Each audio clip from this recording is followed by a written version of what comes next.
తిరుపతి దేవస్థానం ప్రతి ఏటా కార్తీక మాసంలో వైభవపేతంగా నిర్వహిస్తోంది. బ్రహ్మోత్సవాలలో భాగంగా ప్రతి ఏటా ఎంతో పవిత్రమైన శుక్రవారపు తోటలో ఫలపుష్ప ప్రదర్శనశాలను టీటీడీ ఏర్పాటు చేసింది. ఇందులో భాగంగానే ఈ నెల 17 నుండి అమ్మవారి బ్రహ్మోత్సవాలు ఘనంగా జరుగుతున్నాయి. ఈ సందర్భంగా శుక్రవారపు తోటలో టీటీడీ ఉద్యానవన విభాగం ఆధ్వర్యంలో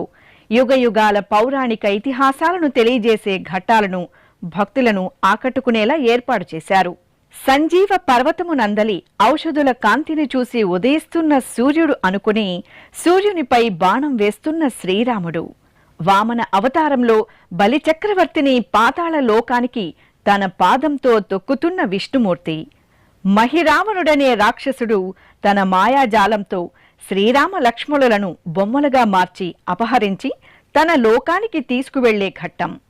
హనుమంతుడు తన బుద్ధి బలంతో రామలక్ష్మణులను తన భుజస్కంధాలపై ఎక్కించుకోగా రామలక్ష్మణులు శరసంధానం చేసి మహిరావణుని సంహరించడం,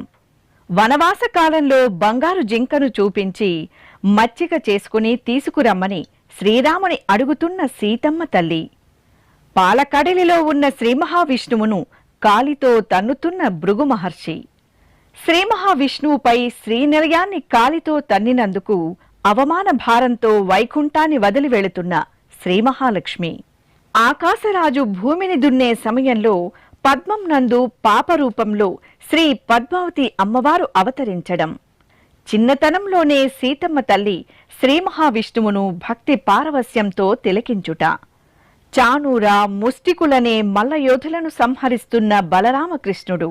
నరకాసుడనే రాక్షసుని సంహరిస్తున్న సత్యభామ, విశ్వామిత్ర ఆజ్ఞ మేరకు తాటకి అనే